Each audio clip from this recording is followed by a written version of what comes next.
स्वागत है आपका KTV स्टोरी चैनल पर। यहाँ आपको नई नई और दिलचस्प कहानियाँ मिलती है। अगर आप पहली बार इस चैनल पर आए हैं तो चैनल को सब्सक्राइब कर लीजिए और वीडियो अच्छी लगे तो कमेंट और लाइक करना बिल्कुल मत भूलिए। बात बहुत पुरानी है, जब भारत के एक नगर में एक ब्राह्मण रहा करता था जिसका नाम था गरीब दास। वह केवल नाम से ही नहीं बल्कि वास्तव में भी गरीब था। वर्षों पहले उसकी पत्नी का देहांत हो चुका था। उसका एक ही बेटा था, सत्यव्रत। अपने नाम के अनुरूप सत्यव्रत हमेशा सत्य का साथ देने वाला, नेक दिल और ईमानदार इंसान था। गरीब दास के पास गांव में एक छोटा सा मकान था, मगर वह जर्जर अवस्था में था। उसमें न खिड़कियां थी न ही नीचे पक्की जमीन। बारिश के दिनों में तो हालत और भी खराब हो जाती। बरसात का पानी छत से टपकता रहता, मानो बरसात थमने के बाद भी घर के अंदर वर्षा जारी हो। गरीब दास ज्योतिष विद्या में निपुण था, इसलिए आसपास के गांवों से लोग अपनी कुंडलियां मिलवाने, शुभ मुहूर्त जानने और भविष्य का हाल पूछने आया करते। जो भी अनाज, मिठाई या फल लोग भेंट स्वरूप दे जाते, वह सहर्ष स्वीकार कर लेता और उसी में संतुष्ट रहता। उसके बेटे सत्यव्रत की किराने की एक छोटी दुकान थी जो घर से कुछ ही दूरी पर थी। बाप बेटे अपने हाल में खुश रहते। गरीब दास बस यही प्रार्थना करता कि भगवान उसे इतना दे कि खुद का और बेटे का पेट भर सके, साथ ही दरवाजे पर आए साधु को भी कुछ देने योग्य रहे। गांव में गरीब दास और उसके बेटे को सम्मान की दृष्टि से देखा जाता था, क्योंकि वे सदैव जरूरतमंदों की मदद करते थे। जब सत्यव्रत युवा हुआ तो गरीब दास को उसकी शादी की चिंता सताने लगी। उसने अपने मित्रों, रिश्तेदारों और परिचितों से किसी अच्छे घराने की घरेलू और समझदार लड़की की तलाश करने को कहा, लेकिन 6 महीने बीत जाने के बावजूद कोई उपयुक्त रिश्ता नहीं आया। कहते हैं हर कार्य अपने समय पर ही संपन्न होता है। एक दिन पड़ोस के गांव से पंडित रामनाथ अपनी पुत्री कृष्णा का रिश्ता लेकर आया। उसने अपनी बेटी के गुणों की प्रशंसा करते हुए बताया कि वह कितनी सुघड़, संस्कारी और घरेलू कार्यों में निपुण है। गरीब दास ने महसूस किया कि जो गुण वह अपनी बहू में चाहता था वे सब उस परिवार और उस लड़की में थे। उसके मन में आया कि तुरंत हाँ कह दे, लेकिन अपने आर्थिक हालात को देखकर वह इस रिश्ते को तुरंत स्वीकार नहीं कर सका। वह सीधा साधा और ईमानदार व्यक्ति था, इसलिए उसने पंडित रामनाथ से कहा, पंडित जी, आप मेरे घर रिश्ता लेकर आए, इसके लिए मैं आपका बहुत आभारी हूं। लेकिन मेरे घर की आर्थिक स्थिति बहुत ही खराब है, जिसकी वजह से मैं अपने लड़के की शादी का खर्चा उठा पाने में अभी असमर्थ हूं। मैं आपके साथ बातचीत 1 साल के बाद करूंगा। रामनाथ ने जवाब दिया, श्रीमान जी, आप तो बेवजह ही परेशान हो गए। क्या मैं आपके हालात नहीं जानता? अगर मैं आपकी बातों को सच भी मान लो तो भी मैं आपको एक उपाय बता देता हूं। हम शादी साल भर के बाद ही करवा देंगे, और वह भी बिल्कुल सादगी से। परंतु आप जरा मेरा ख्याल भी तो कीजिए। मेरी 4 बेटियां हैं और कृष्णा उनमें से सबसे बड़ी है। अगर मैं उसकी जिम्मेदारी पूरी कर दूं तो अपनी बाकी लड़कियों पर भी ध्यान दे सकूंगा। एक ब्राह्मण को दूसरे ब्राह्मण से इतनी हमदर्दी तो होनी ही चाहिए। रामनाथ की यह बात गरीब दास के लिए किसी खुशखबरी से कम न थी। उसने तुरंत हाँ कर दी। मंगनी की रस्म के तौर पर 1 रुपया, जो उस जमाने में बहुत अहमियत रखता था, और कुछ घुट देकर रिश्ता पक्का कर दिया गया। 1 साल बाद शादी की तारीख भी तय कर दी गई। उन दिनों झट मंगनी और पट-ब्याह का जमाना नहीं था। जब शादी को केवल 4 महीने रह गए तो गरीब दास को एहसास हुआ कि उसकी आर्थिक स्थिति में कोई खास सुधार नहीं हुआ था, मगर बिरादरी में नाक कटवाने का सवाल ही नहीं था, इसलिए धन का इंतजाम तो करना ही पड़ेगा। उसने सोचा, कम से कम शादी के लिए 1 लाख तो चाहिए ही, और इतनी बड़ी रकम कहीं आसमान से तो नहीं गिरेगी। इसलिए उसने अपने दोस्तों और रिश्तेदारों के घर जाने का फैसला किया।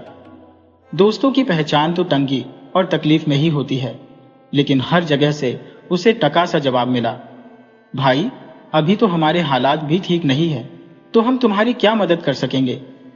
मैं तुम्हारे लिए जान तो दे सकता हूं, लेकिन इस वक्त मेरे पास देने के लिए रकम नहीं है।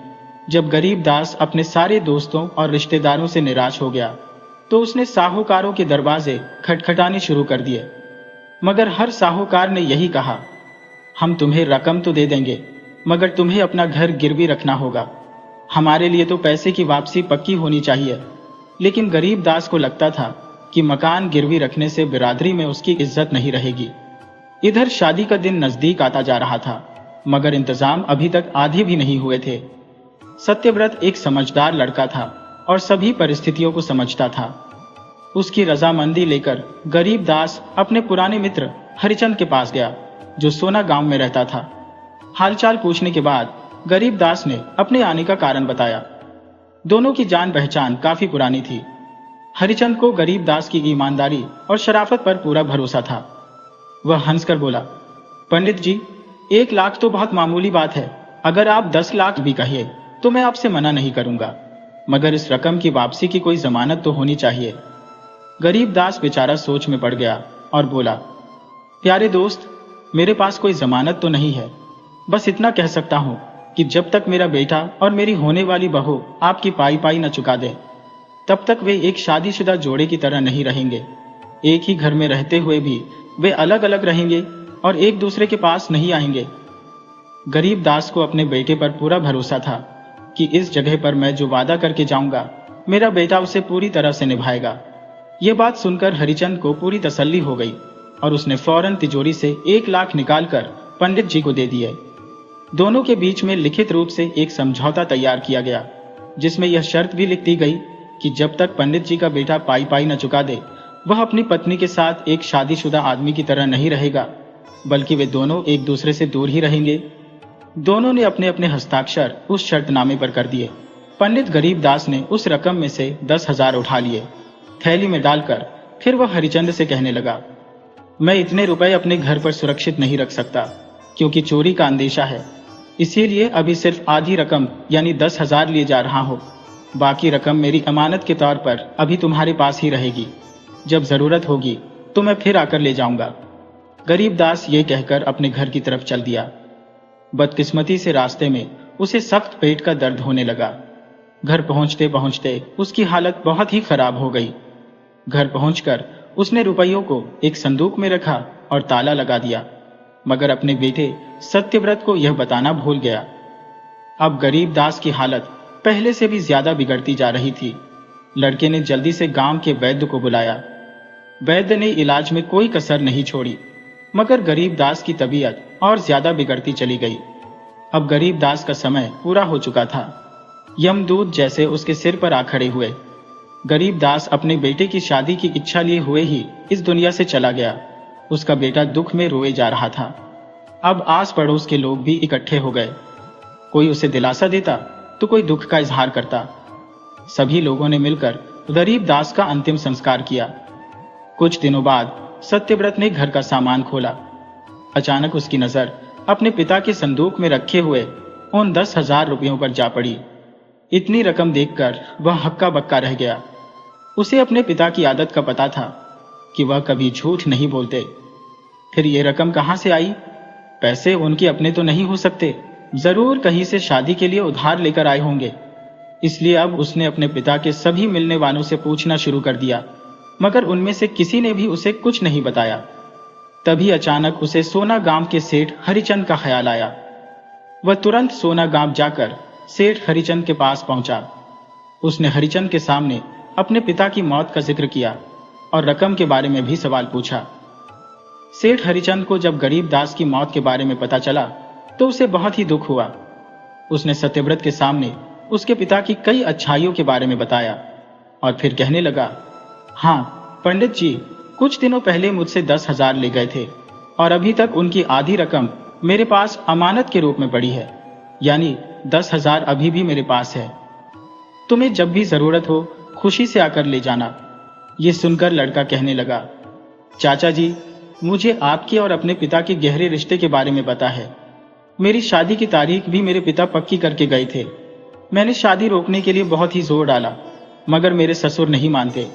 आप मेहरबानी करके मुझे बाकी के 10,000 अभी दे दीजिए। साहूकार हरिचंद बहुत ही सयाना था। जब उसने देखा कि कर्ज लेने वाला तो अब इस दुनिया से चला गया है, इसलिए कानूनन उसकी जिम्मेदारी तो खत्म हो गई है। उसने जल्दी जल्दी 10,000 निकाले और रकम के साथ वह कागज भी निकाल कर रख दिया, जिस पर सभी शर्तें लिखी हुई थी। वह शर्तनामा सत्यव्रत के सामने उसने दस्तखत करने के लिए रख दिया। सत्यव्रत ने जब वह समझौता पढ़ा जिसमें यह शर्त लिखी हुई थी कि जब तक वह कर्ज वापस न कर दे तब तक लड़का और लड़की दोनों शादीशुदा जीवन नहीं बिता सकते बल्कि अलग अलग रहेंगे, तो वह कहने लगा, चाचा जी, ये कैसी अजीब शर्त है। ऐसे तो मेरी जिंदगी लुट जाएगी। अगर मुझे अकेले ही जिंदगी बसर करनी थी तो फिर शादी करने का क्या फायदा। इस तरह से तो मेरे लिए शादी करवाना या ना करवाना एक ही बात है। इसलिए मैं ना तो रकम लूंगा और ना ही इस समझौते पर दस्तखत करूंगा। सेठ हरिचंद सोचने लगा कि कहीं पहले दी हुई रकम भी न डूब जाए। इसलिए वह सत्यव्रत को अपने पास बिठाकर चिकनी चुपड़ी बातें करने लगा और उसकी खुशामद करते हुए कहने लगा, बेटा, अगर तुम और रकम नहीं लेना चाहते तो कोई बात नहीं, बल्कि पहले दी हुई रकम भी किसी दिन वापस ले आना, ताकि मैं अपने खाते में जमा करके हिसाब बराबर कर दूं। सत्यव्रत वहां से उठकर चला गया और उसने अपने घर का रास्ता पकड़ा। मगर उस बेचारे की हालत बहुत ही खराब थी। वह सोचने लगा कि कहीं वह पहले की तरह अकेला ही न रह जाए। कहीं ऐसा ना हो कि उम्र ज्यादा हो जाने की वजह से कोई आदमी उससे अपनी बेटी की शादी ना करे, और मेरे ससुराल वाले भी मेरे बारे में क्या सोचेंगे। इसीलिए जैसे तैसे करके शादी पहले से ही तय की गई तारीख पर कर लेनी चाहिए। पर इसके लिए पैसा कहां से आएगा। चलो एक बार फिर से सेठ हरिचंद की खुशामद करके देखता हो। रहा सवाल कर्ज वापस करने का, तो मेहनत मशक्कत करके मैं पैसा वापस लौटा ही दूंगा। वह फिर से उल्टे पांव सीधा सेठ हरिचंद के पास जा पहुंचा। उनसे गुजारिश करने लगा, चाचा जी, अब इस दुनिया में आप ही मेरे बुजुर्ग हैं। आपके सामने मैं छोटे बच्चे की तरह हूं, इसलिए आपकी सलाह को मैं सबसे ज्यादा जरूरी समझता हूं। मेरी समझ में तो कुछ भी नहीं आ रहा, अब आप ही मुझे रास्ता दिखाइए। चालाक सेठ हरिचंद यह सुनकर कहने लगा, मेरे प्यारे बेटे, समझौते में लिखी हुई किसी शर्त पर शायद तुम्हें ऐतराज था। मैं तुम्हें साफ साफ बता दूं कि इस शर्त का मतलब सिर्फ इतना था कि तुम जल्दी से जल्दी मेरे कर्ज की वापसी की कोशिश करते रहो। इससे ज्यादा तो उस शर्त का कोई और मतलब नहीं था। क्या तुम्हें यह लगता है कि मैं कर्ज वापस लेने के लिए कभी कोतवाल के पास भी जाऊंगा। तुम बेफिक्र होकर रकम ले जाओ और मौज करो। जब भी आराम से वापस कर सको तब कर देना। और तुमने समझौते में भी देखा होगा कि उसमें ब्याज का कोई जिक्र नहीं है। ये रकम तो मैंने पंडित जी को सिर्फ पुरानी दोस्ती के लिहाज पर दी थी। इस तरह तसल्ली मिलने पर सत्यव्रत ने फौरन उस लिखित समझौते पर दस्तखत कर दिए। यानी अब उसने उस शर्त को मान लिया था कि जब तक वह कर्ज की रकम वापस नहीं करेगा तब तक वह अपनी पत्नी के साथ रहते हुए भी शादीशुदा जीवन नहीं बिताएगा और उससे दूर ही रहेगा। सत्यव्रत ने रकम अपनी जेब में डाली और वापस आ गया। अब रकम उसके पास थी तो सत्यव्रत ने शादी की तैयारियां शुरू कर दी। घर का सामान खरीदा, मिठाइयां बनवाने के लिए हलवाई से कह दिया, कपड़े और जेवर तैयार कर लिए, सबको न्योता भेज दिया गया। लेकिन हर जगह उसने पैसे बचाने की पूरी कोशिश की। आखिरकार शादी की तय की हुई तारीख पर बारात लड़की वालों के घर पहुंच गई।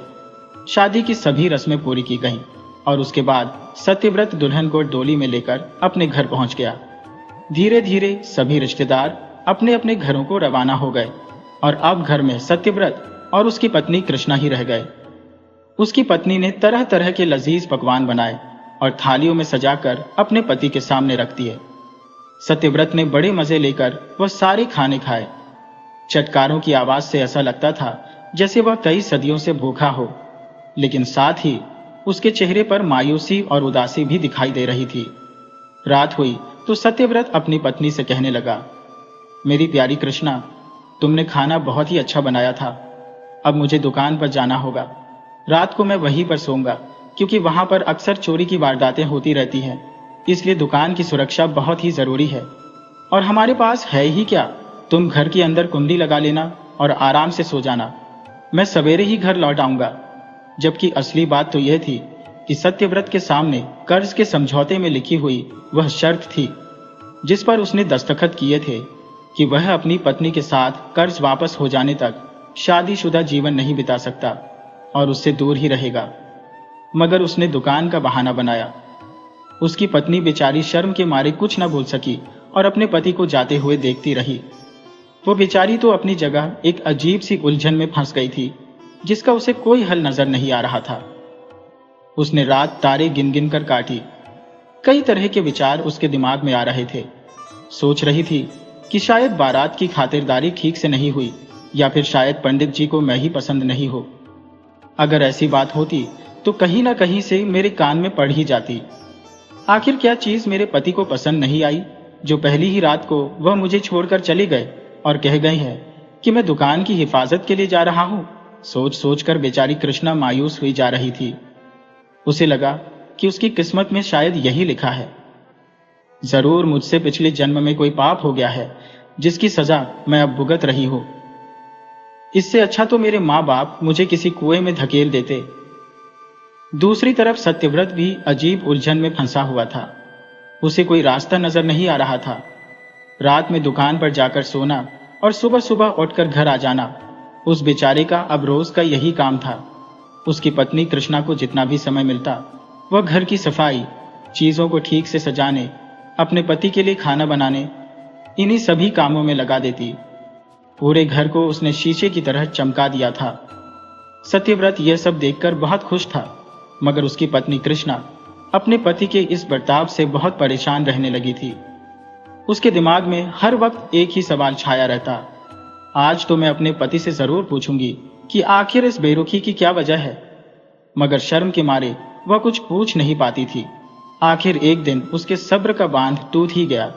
उसने अपना दिल कड़ा किया, लाज शर्म को एक तरफ रखा। जब उसका पति दुकान पर जाने को तैयार हुआ तो कृष्णा ने उसका हाथ पकड़ लिया। सत्यव्रत ने आज सुबह ही यह भांप लिया था कि उसकी पत्नी के तेवर कुछ बदले हुए हैं। कोई तूफान जरूर आने वाला है। वह बेचारा कर भी क्या सकता था। वह चुपचाप खड़ा हो गया और आने वाले तूफान का इंतजार करने लगा। उसकी पत्नी ने अपनी शिकायतें कुछ इस तरह से शुरू की, मेरे पति परमेश्वर, आप शादी करके मुझे अपने घर में लाए हैं, कहीं से उठाकर तो नहीं लाए। आखिर मेरा भी आपके ऊपर कुछ हक है। आपने तो मुझे कैदी बनाकर इस जेल में डाल रखा है। बाकी कैदियों के साथ भी मुझसे अच्छा ही बर्ताव होता होगा। उन्हें कम से कम सुधरने का मौका तो दिया जाता है। पहले आप यह बताइए कि मुझ में ऐसी क्या कमी है जो आप मुझसे दूर भागते हैं, ताकि मैं उस कमी को दूर कर सकूं। शादी के समय तो आपने वादा किया था कि आप मुझे हर तरह से खुश रखेंगे। मैं तो अपना फर्ज पूरी तरह से निभा रही हूं। क्या इसी को शादी कहते हैं? मेरी हालत तो उस आदमी की तरह है जो नदी के किनारे रहकर भी प्यासा रह जाता है। अगर आप किसी वजह से मुझे अपने घर में नहीं रखना चाहते तो कोई बात नहीं, मगर इस तरह से तड़पा तड़पा कर मेरी जान तो मत लीजिए।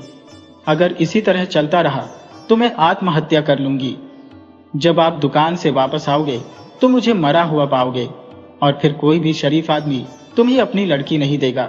सारी उम्र तुम दूसरी शादी नहीं कर पाओगे। यह कहते हुए उसकी आंखों से आंसू बहने लगे। रोना तो औरत का आखिरी हथियार होता है। बेचारा सत्यव्रत चुपचाप यह सब कुछ सुनता रहा, क्योंकि वह जानता था कि उसकी पत्नी की बातों में सच्चाई है। उसका दिल पसीज गया। सोचने लगा कि कहीं उसकी पत्नी सचमुच आत्महत्या न कर ले तो फिर उल्टा लेने के देने पड़ जाएंगे। इसलिए आज तक जो राज उसने अपने दिल में छुपाकर रखा था वह इसे बता देना चाहिए। वह अपनी पत्नी को अपने पास बिठाकर उसे समझाते हुए कहने लगा, मेरी प्यारी कृष्णा, तुमने जो कुछ भी कहा वह बिल्कुल सच है। तुमने इस घर को संभालने में और मेरी सेवा करने में कोई कसर नहीं छोड़ी। इस बात के लिए मैं हमेशा तुम्हारा शुक्रगुजार रहूंगा, और मैंने तुम्हारे साथ जो भी बर्ताव किया उसके लिए मैं शर्मिंदा भी हूं। आज तुमने मेरी आंखें खोल दी, पर यही बातें अगर तुम शादी के तुरंत बाद ही थोड़े नरम लहजे में मुझसे कह देती तो ज्यादा अच्छा होता। खैर, आज मैं तुम्हें अपना एक भेद बताना चाहता हूं। बात असल में यह है कि मेरे पिता ने हमारी शादी का खर्चा उठाने के लिए कहीं से 1 लाख का कर्जा लिया था।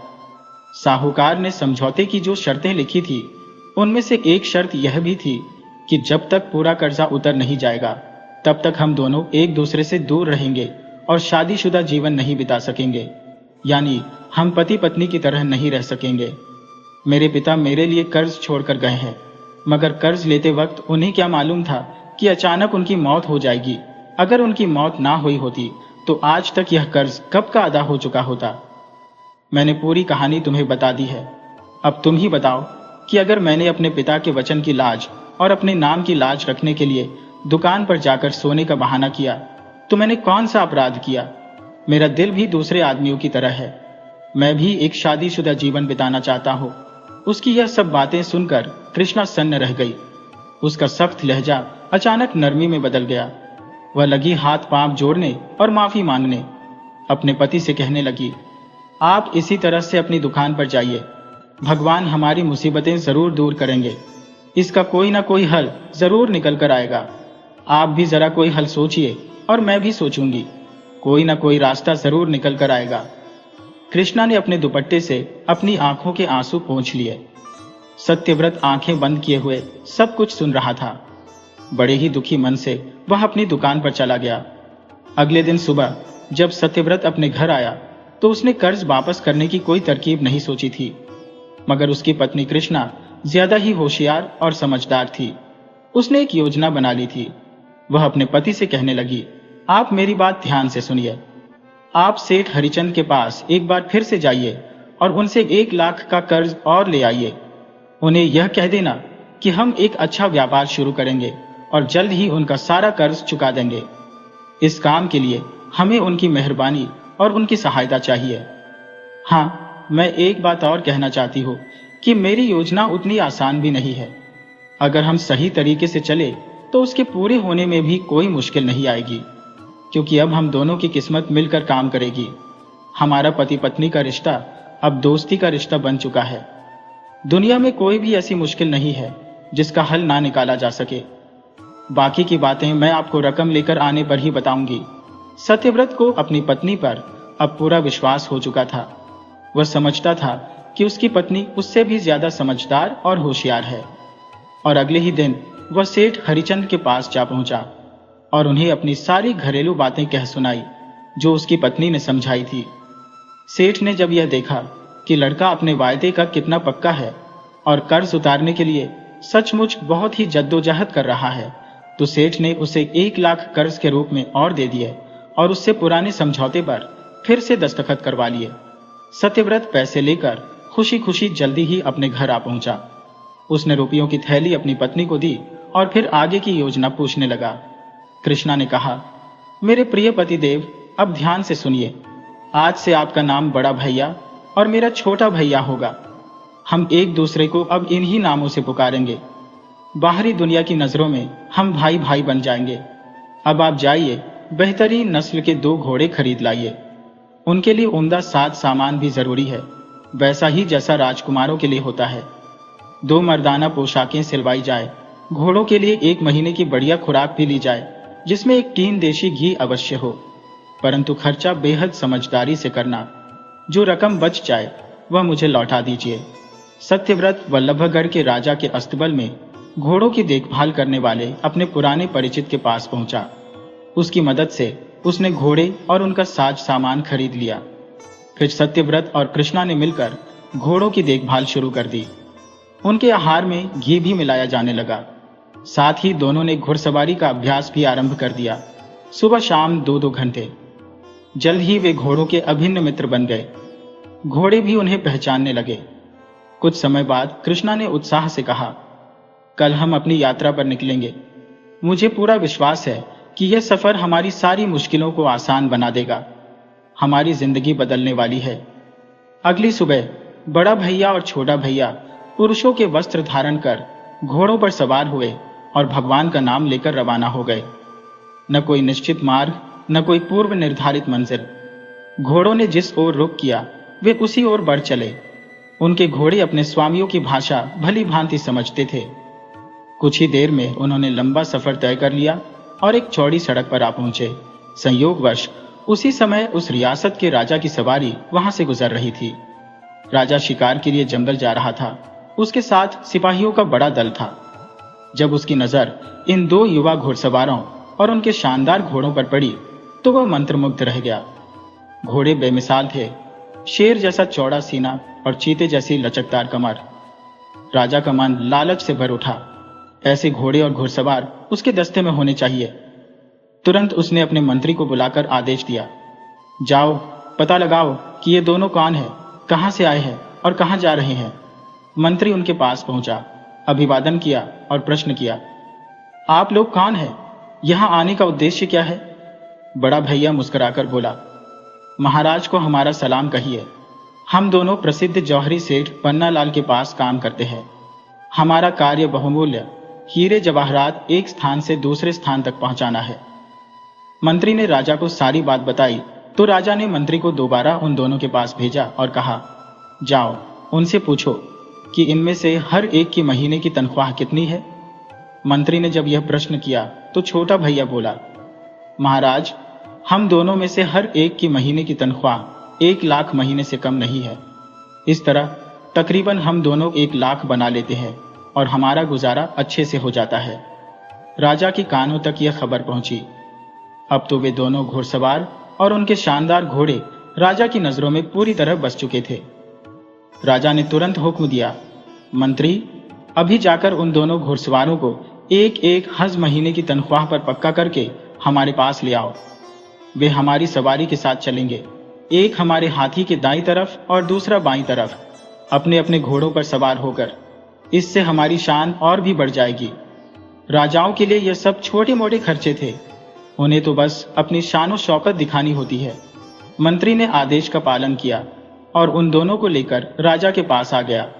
दोनों ने सिर झुकाकर राजा को सलाम किया। राजा ने उन्हें अपने राज कर्मचारियों में शामिल कर लिया। तभी छोटा भैया बड़े भैया को इशारे से कहते हुए बोला, देखा साहब, आखिर ईश्वर ने हमारी सुन ही ली। जो आदमी हिम्मत करता है, ईश्वर भी उसी का साथ देता है। उस दिन के बाद से जो भी कार्य उन्हें सौंपा जाता, वे पूरी मेहनत और लगन से उसे पूरा करते। वे अपने काम को ईश्वर की भक्ति समझते थे। समय तेजी से बीतने लगा। धीरे धीरे उनकी दिलचस्प बातचीत और व्यवहार से वे महाराज की नजरों में और ऊंचा उठने लगे। अब वे महाराज के खास लोगों में गिने जाने लगे थे। राजा को उन पर पूरा विश्वास हो चला था। बरसात का मौसम आया तो राजा ने अपने मंत्री को आदेश दिया, इस बार हम बरसात का मौसम शाही बगीचे के पास गुजारना चाहते हैं, इसलिए शाही खेमे वहां वक्त रहते ही लगवा दिए जाएं। आदेशानुसार खेमे के बाहर सुरक्षा का प्रबंध किया गया। रात 9 से 12 बजे तक बड़ा भैया पहरा देगा, फिर रात 12 से सुबह 4 बजे तक छोटा भैया पहरेदारी करेगा। राजा अपने पूरे परिवार के साथ शाही खेमों में जा पहुंचे। एक रात जब बड़ा भैया अपनी ड्यूटी खत्म कर घर पहुंचा तो उसने छोटा भैया को पहरे पर भेज दिया। छोटा भैया पहरे पर जा पहुंचा। जब रात काफी बीत गई, अचानक घनघोर घटाई छाने लगी, ठंडी हवा बहने लगी और झमाझम बारिश ने माहौल को और भी मनमोहक बना दिया। उसी क्षण दूर किसी पेड़ से पपीही की आवाज गूंज उठी। छोटे भैया की कानों में जैसे ही यह मधुर ध्वनि पड़ी, उसका मन अजीब से एहसास में डूब गया। पहले से ही युवावस्था की दहलीज पर खड़ा वह मन ही मन अपनी खुशियों से कोसों दूर था। तभी अचानक उसके होंठों से शब्द फूट पड़े, पपीहा पीपी क्या करे, पिया बने है वीर, जा पपीहा घर अपने, कर्म मत मन को दिलगीर। अर्थात, हे पपीहे, तू क्यों गा रहा है? मेरा प्रियतम तो मेरा भाई बना हुआ है, इसलिए तू लौट जा और मेरे मन को और व्यथित मत कर। यह शब्द न केवल रात के सन्नाटे में गूंजे बल्कि राजा के कानों तक भी जा पहुंचे। राजा ने तुरंत आवाज लगाई, इस समय पहरे पर कौन तैनात है? छोटे भैया ने झट से उत्तर दिया, महाराज, छोटा भैया पहरे पर उपस्थित है। राजा ने फिर पूछा, ये आवाज कहां से आई थी? छोटे भैया तुरंत बोला, महाराज, मैंने तो कोई आवाज नहीं सुनी। आप निश्चिंत होकर विश्राम करें, मेरे रहते आपको चिंता करने की कोई आवश्यकता नहीं। समय बीतता गया और फिर से पपीही ने उसी तरह पुकार लगाई। छोटे भैया के मन का बोझ और बढ़ गया और अनजाने में वह फिर से वही कविता दोहरा बैठा। राजा की नींद बार बार टूटने लगी। पहले तो उन्हें यह एक संयोग लगा, लेकिन बार बार यह घटना घटने से उनके मन में संदेह उत्पन्न हो गया। अब उन्हें लगने लगा कि कुछ न कुछ गड़बड़ जरूर है। राजा ने तुरंत मंत्री को आदेश दिया, इस छोटे भैया को गिरफ्तार कर लो, सुबह इसे दरबार में पेश किया जाए और इसकी जगह किसी अन्य पहरेदार की नियुक्ति की जाए। राजा का आदेश तत्काल पालन हुआ। अगली सुबह छोटे भैया को गिरफ्तार कर राजा के समक्ष प्रस्तुत किया गया। राजा ने बड़े गौर से छोटे भैया को सिर से पांव तक देखा। मन में विचार उमड़ने लगे, क्या यह सचमुच पुरुष है? उधर छोटे भैया भय से कांप रहा था। आखिरकार राजा ने गंभीर स्वर में कहा, छोटे भैया, सच सच बता, रात को 2 बार मैंने एक ही आवाज सुनी, और वह अब भी मेरे कानों में गूंज रही है। तू किसे जवाब दे रहा था और क्यों?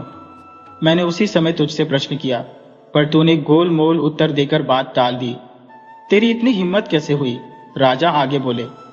अगर सच बता देगा तो क्षमा कर दूंगा, परंतु झूठ बोला तो कड़ी सजा मिलेगी। छोटा भैया सिर झुकाए खड़ा रहा। कुछ देर बाद नरम आवाज में बोला, महाराज, आप और आपका राज्य सदा सुरक्षित रहे। मैं आपको सारा भेद बताना चाहता हूं, किंतु आपसे अकेले में बात करना चाहता हूं। कृपया मेरी विनती स्वीकार करें। राजा ने मंत्री को आदेश दिया, हमें अकेला छोड़ दिया जाए। सभी के चले जाने के बाद छोटे भैया ने अपना रहस्य उजागर किया। महाराज, मैं कोई नौजवान नहीं, बल्कि एक स्त्री हूं। मेरा नाम कृष्णा है और मेरे साथी का नाम सत्यव्रत। हम भाई भाई नहीं, बल्कि पति पत्नी है। इसके बाद कृष्णा ने अपनी दर्द भरी कहानी राजा को सुना दी। 1 वर्ष पूर्व हमारी मंगनी हुई थी। जब विवाह का दिन निकट आया, तब मेरे ससुर को अत्यधिक धन संकट का सामना करना पड़ा। उन्होंने एक साहूकार से ऋण लिया। चूंकि साहूकार उनके पुराने मित्र थे, उन्होंने ब्याज तो नहीं लिया, किंतु एक अनोखी शर्त रख दी। शर्त यह थी कि जब तक पूरा कर्ज चुकता नहीं होगा, तब तक सत्यव्रत और कृष्णा पति पत्नी का जीवन नहीं जी सकते। वे दोनों एक दूसरे से दूर ही रहेंगे। मेरे ससुर यानी पंडित गरीबदास अब इस दुनिया में नहीं रहे और हमारे लिए यही कर्ज छोड़ गए हैं।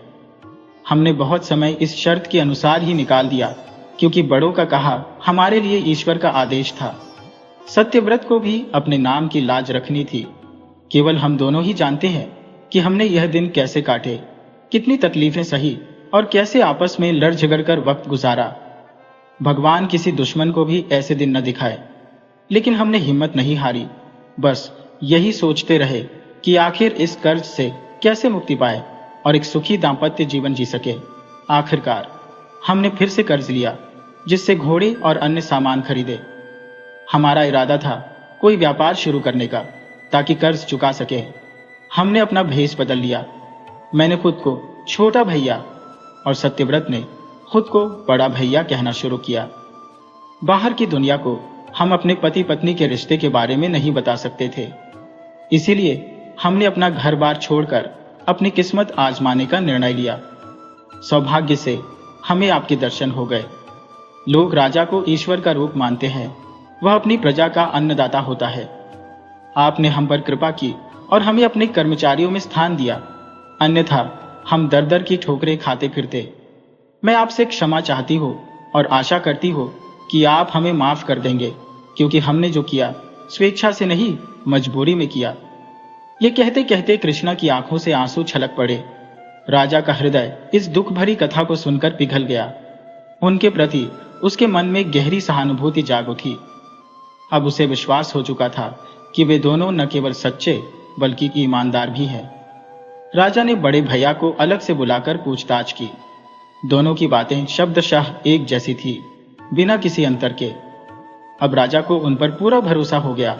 उसी समय राजा ने अपने खजांची को बुलाया और आदेश दिया, मैं बड़े भैया और छोटे भैया की ईमानदारी व सच्चाई से अत्यंत प्रसन्न हूँ। अतः मैं इन्हें अपने खजाने से 2 इनाम देना चाहता हूँ, ताकि यह अपना कर्ज चुका सके। साथ ही इनकी अब तक की पूरी तनख्वाह के अलावा और भी 10,000 मुद्रा दी जाए। ये सुनते ही सत्यव्रत और कृष्णा भावुक हो उठे। वे दोनों राजा के चरणों में गिर पड़े और कृतज्ञता व्यक्त करने लगे। उनकी आंखों में खुशी के आंसू छलक आए। दरबार में उपस्थित सभी राजा की उदारता और सत्यव्रत कृष्णा की सच्चाई की सराहना करने लगे। अब सत्यव्रत और कृष्णा हर्षपूर्वक अपने घर लौट आए। अगले दिन वे सोना गांव पहुंचे। वहां उन्होंने साहूकार सेठ हरिचंद का पूरा कर्ज चुका दिया और समझौते के कागज टुकड़े टुकड़े कर दिए। साहूकार भी प्रसन्न था कि उसका कर्ज संपूर्ण रूप से चुकता हो गया। इसके बाद सत्यव्रत और कृष्णा ने एक सुखी वैवाहिक जीवन व्यतीत करना आरंभ किया। 1 वर्ष पश्चात उनके घर एक पुत्र का जन्म हुआ। धीरे धीरे दोनों ने अपनी दुकान और व्यापार को और बड़ा कर लिया। समाज में सभी रिश्तेदार एवं पड़ोसी उनकी हिम्मत और सच्चाई की प्रशंसा करने लगे।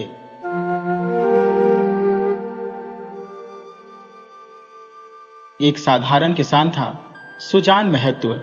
सुजान की खेती कई वर्षों से सोना उगल रही थी। मेहनत तो गांव के सभी किसान करते थे, परंतु सुजान के खेतों की बात ही कुछ और थी। उसके घर में किसी चीज की कोई कमी न थी। मीना सुजान महत्व की पत्नी थी, बुलाकी। उसके 2 पुत्र थे, एक का नाम भोला और दूसरे का शंकर। खेती बाड़ी से सुजान को अच्छी आमदनी हो जाती थी। जैसे ही सीधे साधे किसान के हाथ में धन आया, वह धर्म और कीर्ति की ओर झुकने लगा। साधु संतों का खूब आदर सत्कार होने लगा। कई सरकारी अफसर और हाकिम भी सुजान महत्व की चौपाल पर आने लगे। वह तुम्हारे खुशी के फूला न समाता।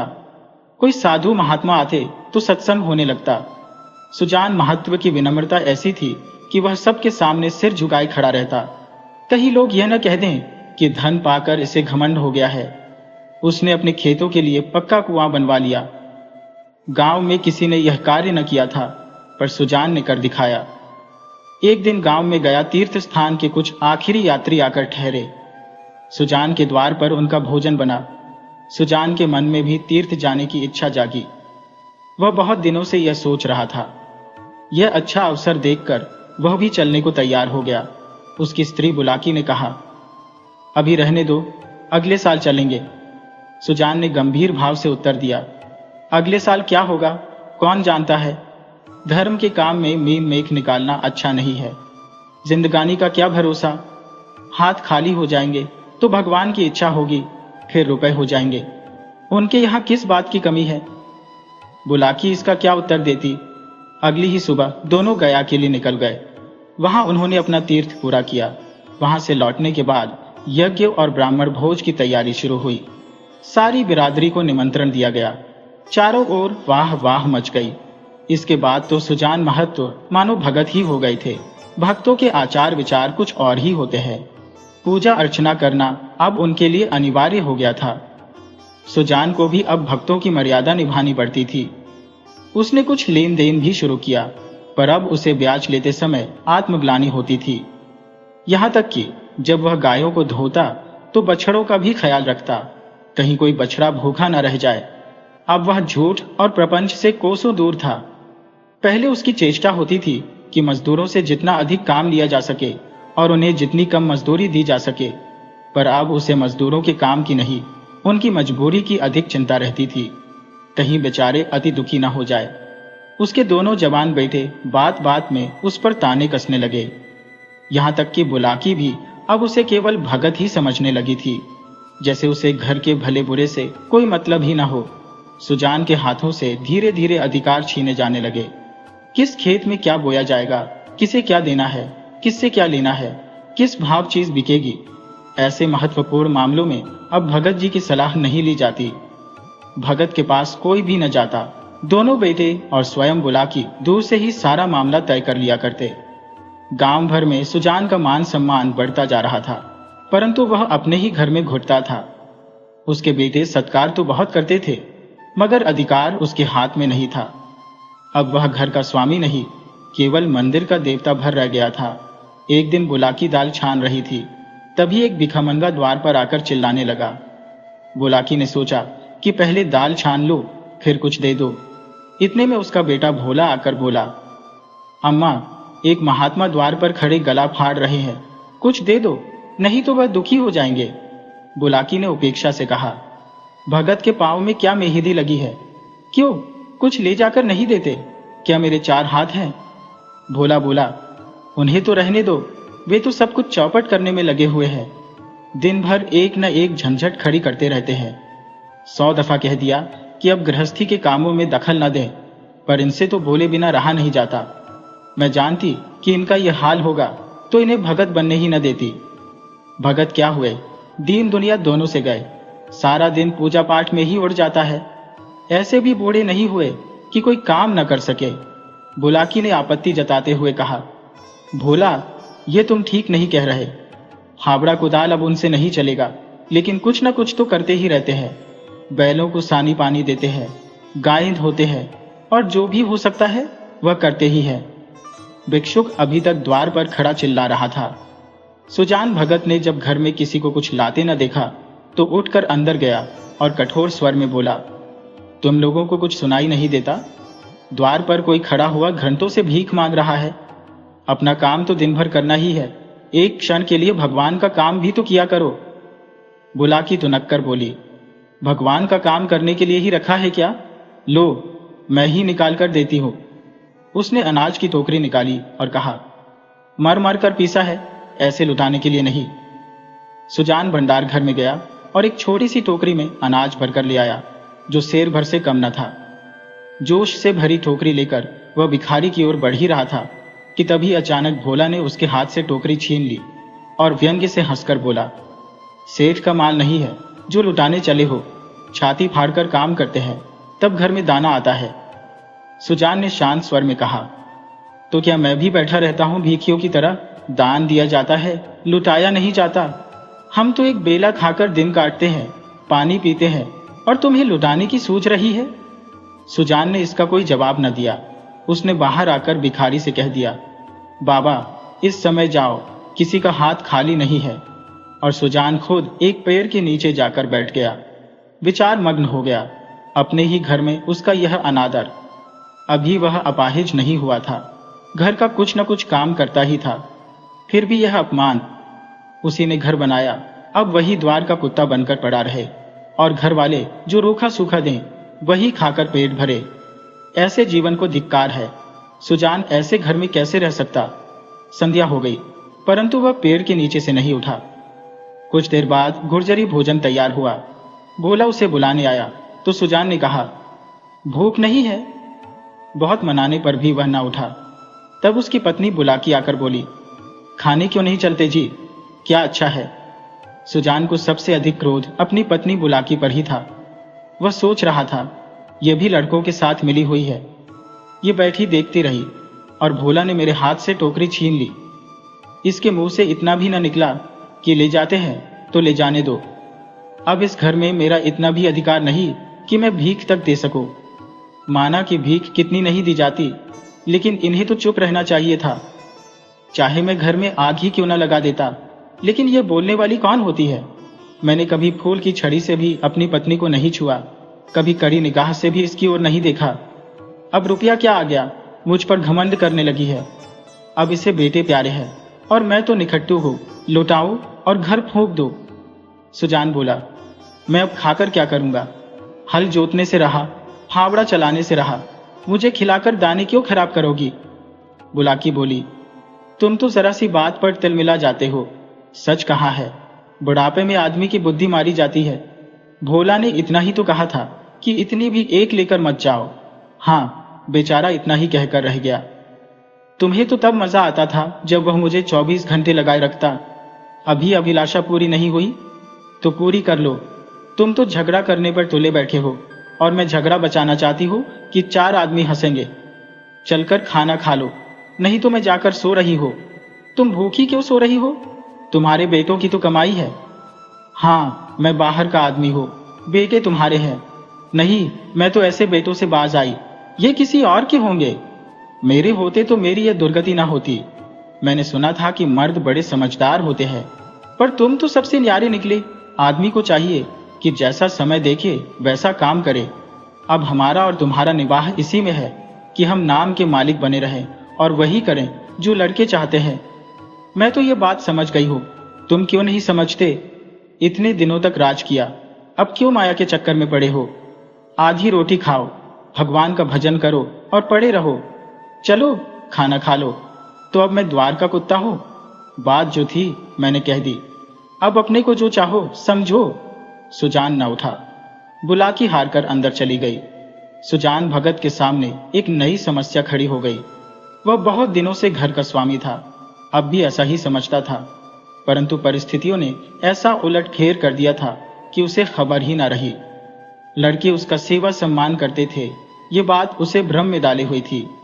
अब तक जिस घर में वह राज्य करता था, उसी घर में वह पराधीन बनकर नहीं रह सकता था। उसे श्रद्धा नहीं बल्कि अधिकार चाहिए था। वह इस घर पर दूसरों का अधिकार नहीं देख सकता था। मंदिर का पुजारी बनकर वह नहीं रह सकता था। रात काफी हो गई तो सुजान उठकर गंडासे से बैलों का चारा काटना शुरू कर देता है। सारा गांव सो रहा था, परंतु सुजान बैलों का चारा काट रहा था। जब से सुजान ने काम छोड़ा था, बराबर चारे के लिए हाय पड़ी रहती थी। शंकर भी करता था, भोला भी काटता था। परंतु चारा पूरा नहीं आ पाता था। आज वह इन छोकरों को दिखाना चाहता था कि चारा कैसे काटना चाहिए। उसने सामने कटे चारे का पहाड़ खड़ा कर दिया। अंधेरे में उसकी पत्नी बुलाकी उठी तो चारे का पहाड़ देखकर दंग रह गई। बोली, क्या भोला, रात भर आज सिर्फ चारा ही काटा है क्या? इतने में भोला आंखें मलता हुआ बाहर आया। उसे भी यह ढेर देखकर आश्चर्य हुआ। माँ से बोला, क्या माँ, शंकर आज रात को ही उठ गया था? वह तो पड़ा सो रहा है। मैंने तो सोचा तुमने यह सारा काटा होगा। मैं तो सवेरे उठ नहीं पाता। दिन भर चाहे जितना मर्जी काम करवा लो, परंतु रात को मुझसे उठा नहीं जाता। तो क्या यह सारा तेरे बापू ने काटा है? मालूम तो ऐसा ही होता है। रात भर सोए नहीं, मुझसे कल बड़ी भूल हुई। अरे, वह तो हल लेकर जा रहे हैं, मगर जान देने पर उतारू हो गए हैं क्या? क्रोधी तो वह सदा से ही थे, अब किसी की सुनेंगे थोड़े ही। शंकर को जगा दे माँ, मैं जल्दी हाथ मुंह धोकर हल लेकर जाऊंगा। जब तक भोला हल लेकर खेत में पहुंचा, तब तक सुजान आगे से ज्यादा खेत जोत चुका था। भोला ने चुपके से आकर काम शुरू कर दिया। सुजान से कुछ बोलने की उसकी हिम्मत न पड़ी। दोपहर हो गई। सभी किसानों ने हल छोड़ दिए, परंतु सुजान भगत अपने काम में मग्न रहा।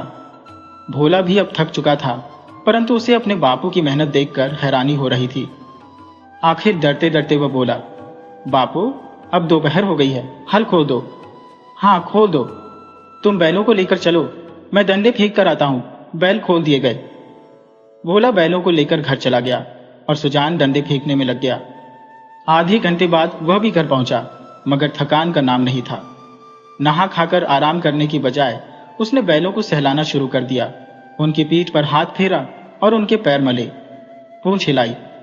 बाकी किसान अभी कमर सीधी ही कर रहे थे कि सुजान भगत ने फिर से हल उठाया और खेत की ओर चल दिया। दोनों एक बड़ी उमंग के साथ उसके साथ साथ दौड़ चले, मानो वे स्वयं ही खेतों में पहुंचना चाहते थे। भोला ने अपने पिता को जब जाते देखा तो उसकी हिम्मत नहीं हुई। वह घर पर ही पड़ा रहा। बुलाकी ने कहा, भोला, तुम्हारे बाबू हल लेकर गए हैं। जाने दो अम्मा, अब मुझसे और नहीं हो सकता। भगत के इस नए उत्साह पर गांव में चर्चाएं होने लगी। सबकी आंखें उसी की ओर उठ गईं। जिसे लोग माया के पीछे फंसा हुआ मान रहे थे, वही अब अपने पुराने रूप में लौट आया था। भगत जी के द्वार पर फिर से साधु सन्यासियों का डेरा दिखने लगा। उनका आदर सम्मान होने लगा। अब सुजान भगत की खेती सोना उगल रही थी। बखारी में अनाज रखने की जगह न थी। जिस खेत में पहले मुश्किल से 5 मन अनाज होता था, उसी खेत में अब की बार 10 मन की उपज हुई थी। चैत का महीना था। खलिहानों में सड़कों तक अनाज के ढेर लगे हुए थे। यही वह समय होता है जब किसान को थोड़ी देर के लिए अपना जीवन सफल मालूम होता है, जब गर्व से उसका हृदय उछलने लगता है। सुजान भगत ठोकरे में अनाज भर भर कर देते जा रहे थे और दोनों लड़के टोकरे उठाकर घर में अनाज रख रहे थे। कितने ही भिक्षुक और साधु भगत जी को घेरे हुए थे। उन्हीं में एक भिक्षु वह भी था जो आज से 8 महीने पहले भगत जी के द्वार से निराश लौट गया था। सहसा हल रोककर भगत ने उस भिक्षु से पूछा, क्यों बाबा, आज कहाँ का चक्कर लगाए? भिक्षुक ने कहा, अभी तो कहीं नहीं गया भगत जी, पहले तुम्हारे पास ही आया हूं। अच्छा, तुम्हारे सामने यह ढेर है, इसमें से जितना अनाज उठा सको उठा लो। लोगों ने नेत्रों से ढेर को देखा। भिक्षुक बोला, जितना अपने हाथ से उठाकर दे सको उतना ही लूंगा। नहीं, तुम खुद जितना उठा सकते हो उठा लो। भिक्षुक के पास एक चादर थी। उसने उसमें अनाज भरना शुरू किया, पर संकोच के कारण अधिक भरने का साहस नहीं कर पाया। सुजान भगत उसके मन की बात समझ गए। आश्वासन देते हुए बोले, बस इतना तो बच्चा भी उठा ले जाएगा। भिक्षुक ने भोला की ओर संकोच भरी दृष्टि से देखा। मेरे लिए इतना ही बहुत है। नहीं, तुम सकुचाते हो और भरो। भिक्षुक ने और अनाज भरा, फिर एक बार फिर से भोला की ओर देखने लगा। मेरी ओर क्या देखते हो बाबा जी, मैं जो कहता हूं वह करो। जितना उठा सकते हो उठा लो। भिक्षुक डर रहा था कि अगर उसने अधिक अनाज भर लिया और भोला ने गठरी उठाने न दी तो कितनी बेइज्जती होगी। दूसरे भिक्षु भी हंसने का अवसर पा जाएंगे, इसलिए उसने और अनाज भरने की हिम्मत नहीं की। तब सुजान भगत ने स्वयं चादर ली और उसमें भरकर गठरी बांध दी। बोले, इसे उठा लो बाबा, इतना मुझसे न उठ सकेगा। भगत जी, अरे इतना भी न उठ सकेगा, बहुत होगा तो मन भर। भला जोर लगाओ, देखो उठा सकते हो या नहीं। भिक्षुक ने गठरी को आजमाया। भारी थी, जगह से हिली तक नहीं। भगत जी, ये मुझसे नहीं उठेगी। अच्छा बताओ, किस गांव में रहते हो? बड़ी दूर है भगत जी। अनमोलगंज नाम तो सुना ही होगा। अच्छा, आगे आगे चलो, मैं पहुंचा दूंगा। ये कहकर सुजान भगत ने जोर लगाया और गठरी अपने सिर पर उठा ली। फिर भिक्षुक के पीछे पीछे चल पड़े। देखने वाले भगत का यह रूप देखकर चकित रह गए। उन्हें क्या मालूम था कि भगत पर इस समय कौन सा नशा चढ़ा था। 8 महीने के निरंतर अविरल परिश्रम का आज उन्हें फल मिला था। आज उन्होंने अपना खोया हुआ अधिकार फिर से पा लिया था। वही तलवार जो केले को भी नहीं काट सकती थी, जब सान पर चढ़ी तो लोहे को भी काटने लगी। मानव जीवन में लाज बहुत महत्वपूर्ण चीज है। जिसमें लाज है वह बूढ़ा भी जवान हो जाता है। जिसमें लाज नहीं है वह जवान भी मृतक के समान होता है। सुजान भगत में लाज थी और उसी ने उन्हें यह अद्भुत बल प्रदान कर दिया था। चलते समय उन्होंने भोला की तरफ देखा और बोले, यह 60-70 और भिक्षु खड़े हैं, कोई खाली हाथ नहीं लौटना चाहिए। भोला सिर झुकाए खड़ा रहा। उसे कुछ बोलने का साहस नहीं हुआ। उसके वृद्ध पिता ने उसे परास्त कर दिया था। अब उनके बेटों के मन में अपने पिता के प्रति इज्जत और भी बढ़ चुकी थी। पूरा परिवार एक आदर्श परिवार की तरह रहने लगा।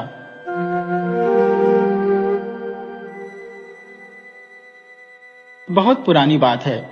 एक शहर में रामदत्त नाम का एक सेठ अपनी पत्नी के साथ रहता था। वो सेठ बड़ा ही मालदार था। उसे धन दौलत की कोई कमी नहीं थी, जैसे सागर में पानी की। उसका लाखों का व्यापार फैला हुआ था। पर कहते हैं ना कि समय बदलते देर नहीं लगती, जैसे पलक झपकते ही दिन रात हो जाते हैं। कोई नहीं जानता कि राजा कब भिखारी बन जाए और भिखारी कब राजा बन जाए।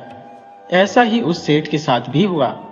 सेठ का बुरा समय आ गया और उसे अपने व्यापार में लाखों रुपए का घाटा हो गया। अपार संपत्ति का मालिक सेठ अब दूसरों का कर्जदार हो गया था, जैसे कोई खाली बर्तन। सेठ के बुरे दिन आते ही उसके सभी रिश्ते नाते वाले भी उसका साथ छोड़ गए, जैसे पतझड़ में पत्ते। दोस्त मित्रों ने भी उसके घर आना जाना बंद कर दिया और फिर सेठ रामदत्त बहुत ही दुखी रहने लगा। दिन प्रतिदिन उसकी हालत अब खराब ही होती जा रही थी, जैसे सूखता हुआ पेड़। नौबत यहां तक आ गई कि सेठ के लिए 2 समय की रोटी का जुगाड़ करना भी बहुत मुश्किल हो गया था। ऊपर से अपना कर्जा वसूल करने वाले लोग उसके घर के चक्कर लगाने लगे, जैसे मक्खियां भिन भिनाती हो। आए दिन कोई न कोई उसके दरवाजे पर वसूली करने के लिए खड़ा हो जाता। एक दिन सेठ रामदत्त ने अपनी पत्नी से कहा, अरे भाग्यवान, आजकल कर्ज वसूलने वालों ने हमें बहुत तंग कर रखा है, जैसे किसी जाल में फंस गए हो। मुझे तो कुछ भी समझ में नहीं आ रहा कि मैं क्या करूं, कहां से पैसा लाऊं और कैसे इनका पैसा चुकाऊं। हमारे पास तो खुद अपना पेट भरने के लायक भी पैसे नहीं बचे हैं। सोच रहा हूं कि क्यों ना कुछ दिनों के लिए तुम्हारे मायके चलते हैं। अगर तुम्हारे मायके वाले मेरी कुछ सहायता कर देंगे तो हम फिर से अपना कोई ना कोई छोटा मोटा काम धंधा शुरू कर लेंगे। आखिर मुश्किल समय में रिश्तेदार ही तो काम आते हैं, जैसे अंधेरे में रोशनी। सेठ की पत्नी ने कहा, आप बिल्कुल ठीक कहते हैं। मेरे पिता और भाइयों से कुछ मदद जरूर मिल जाएगी और हमारा काम बन सकता है। अपनी पत्नी की सहमति लेकर सेठ रात के अंधेरे में अपने ससुराल की तरफ चल दिया। सेठ का ससुराल वहां से लगभग 10 कोस की दूरी पर था। वो सेठ था तो बड़ा ही स्वाभिमानी, जैसे कोई शेर। जैसे ही वह अपने ससुराल के नजदीक पहुंचा तो गांव से बाहर एक कुएं के किनारे बैठकर उसने अपनी पत्नी से सलाह ली और कहने लगा, भाग्यवान, अपने ससुराल जाने की तो मेरी हिम्मत नहीं हो रही, क्योंकि अभी तक तो वे लोग ही हमसे सहायता मांगने के लिए आते थे और मैं उनकी सहायता कर भी देता था। लेकिन अब मुझे किसी और के दरवाजे पर हाथ फैलाने पड़ रहे हैं।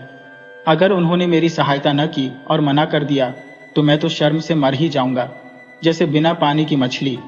क्योंकि ये इस दुनिया का दस्तूर है कि खाने को उसी को पूछा जाता है जो पहले से ही अपने घर से खाकर आया होता है। भूखे और लाचार आदमी को कोई नहीं पूछता। सेठ ने आगे कहा, भाग्यवान, तुम ऐसा करो, पहले तुम अपने पिता और अपने भाइयों के घर जाओ।